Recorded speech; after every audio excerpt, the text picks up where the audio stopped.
ये मैं हूँ, मैं अपनी सहेली, इनका नाम पूनम है और मैं सहेली भी नहीं कह सकती, पता नहीं है मेरे लिए क्या है। मेरी माँ से बढ़कर मेरी सास, जेठान, देवरान, ननद, भाभी, हर रूप में बेटी, सबसे बढ़कर इन्होंने मुझे सहारा दिया 8 साल।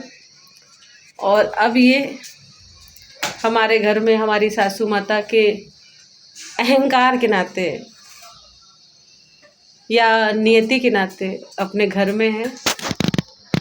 ये इसी वजह से मेरे पास रहती थी। लेकिन अंधेरा कितना है, एक दिए से भोजन बना रही हूँ। ये घर है, पति है नशेड़ी गजेड़ी, और पुत्र है। तो पुत्र अभी अबोध है, 15-16 साल का है, लेकिन वो भी अपनी जिम्मेदारी लेने में असमर्थ है, क्या कह सकते हैं। और कल परसों ही हमारे घर में लड़ाई हुई, इनको मेरी सास ने मार पीट दिया। इनको मारा पीटा, ये थोड़ी सी दिमाग से कमज़ोर है, तो मैंने अपनी सास को मार पीट दिया। पुलिस बुलाई, पुलिस को बुलाया मैंने। फिर ये कहा सुनी हुआ कि ये झगड़े की जड़ है तो ये अपने घर जाए, लेकिन झगड़े की जड़ ये नहीं है, इतनी मेरी हिम्मत है। झगड़े की जड़ है मेरी सास का अहंकार। जब मेरी सास कुंवारी थी तब भी वो वैसी ही थी। फिर मेरी सास का विवाह हुआ, फिर अपने पति से लड़ाई झगड़ा, जो कि हर पति पत्नी का होता है, इसमें कोई बात नहीं, मेरा भी हुआ था, मेरा भी होता है।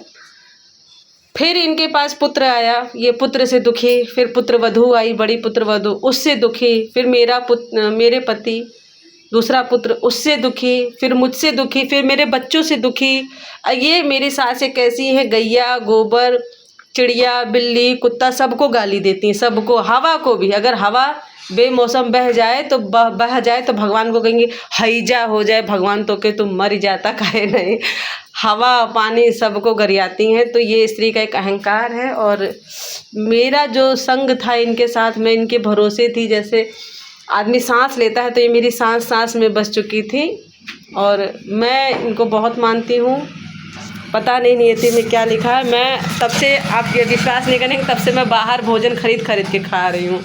मैं ना भोजन बना रही हूँ अपनी सास के लिए, ना कर, इसीलिए मैं अपना काम कर रही हूँ। मैं भी, मुझे लग रहा है अड़ियल सास को, अड़ियल जैसे को तैसा ही बुद्धि दिखानी पड़ेगी। खाना नहीं बना रही? हाँ, खाना नहीं बना रही? खाना नहीं बना रहे हैं? नहीं सही है, सही में सही नहीं बना रहे। अपना बनाए अपना खाएं, हम बाहर से खरीद के खा ले रहे हैं। सही है। कह रही है सही है। ठीक है दोस्तों, ज़िंदगी में ना हर तरह से जीना चाहिए और उसको स्वीकार करना चाहिए सोशल मीडिया पर।